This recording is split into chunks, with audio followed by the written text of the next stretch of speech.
Tofu has been enjoyed by many different cultures for thousands of years. Tofu is pretty much widely available at most markets and it's pretty inexpensive, so the question you might ask, why make it at home? So if you've ever tasted fresh tofu, whether from like the farmer's market or you have a legit brand at the grocery store, there is a different taste and aroma for that the fresh stuff has compared to the super high processed store-bought stuff, and I believe the homemade stuff is superior to most store-bought brands. Essentially, tofu is made up of three things: water, soybeans, and a coagulant of sorts.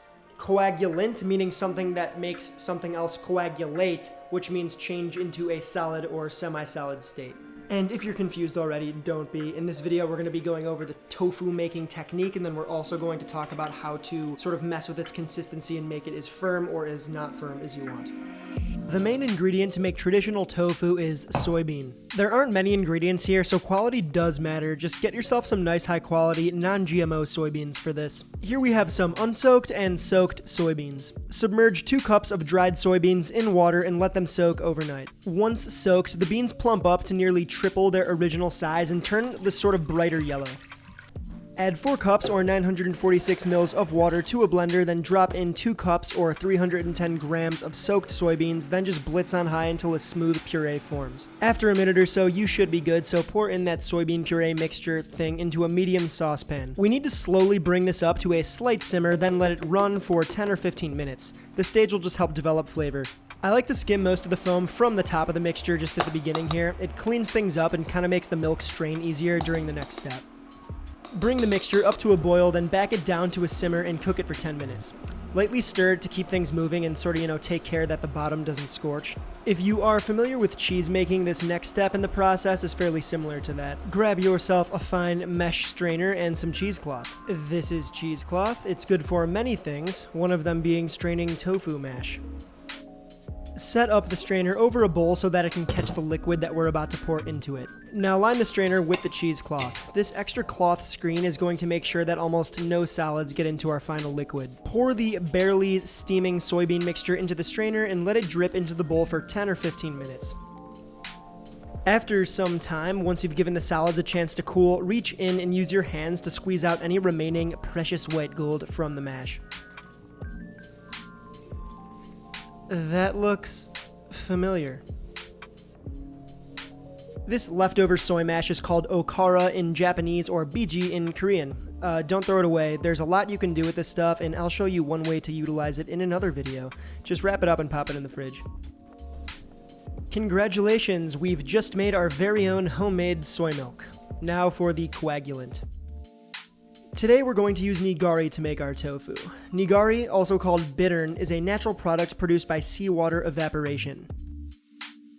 Nigari has in it what's called magnesium chloride, which is the compound we need to separate the solid soybean from its liquid.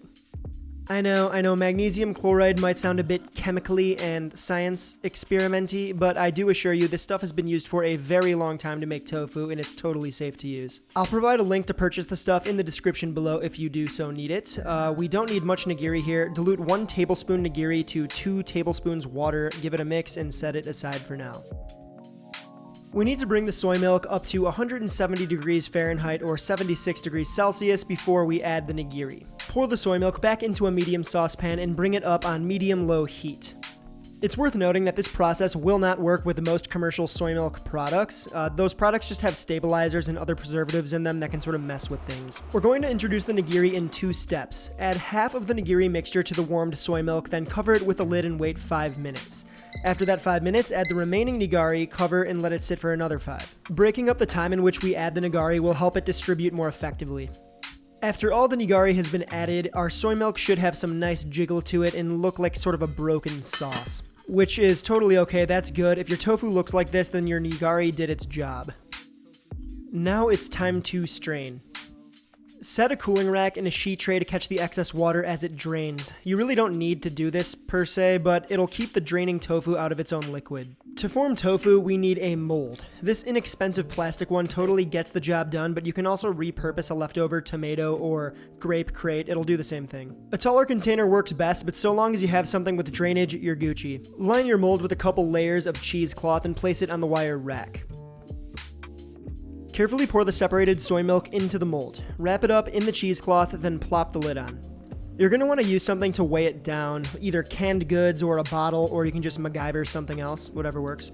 This is the point in the technique where you can determine the texture of your tofu. For a firmer tofu, weigh it down longer. For a softer tofu, take the weight off earlier. I usually press my tofu for 30 to 40 minutes, which gives me a nice medium firm tofu. After it's time under pressure, remove the tofu in its cloth from the mold and pop it into a bowl of cold water, then let it sit for at least 30 minutes. Even if you're going for a softer tofu, the cold water helps everything sort of tighten up and it helps it keep its shape, so I really wouldn't skip this step. Congratulations, you have crafted your very own homemade tofu. Pat yourself on the back.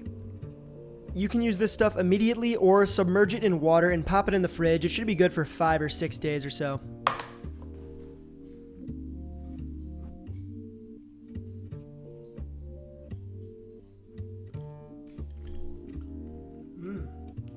So fresh. So yeah, I know people really like to bash tofu, but personally, I really like the stuff. It's one of those foods like similar to paneer cheese. It is what you make of it, right? It's very mild before you do anything to it, so it's up to you, the cook, to make it taste delicious. Soy boys and soy girls rejoice because I have plenty of different methods, techniques, and recipes to make your jiggly, delicious bean loaf taste delicious.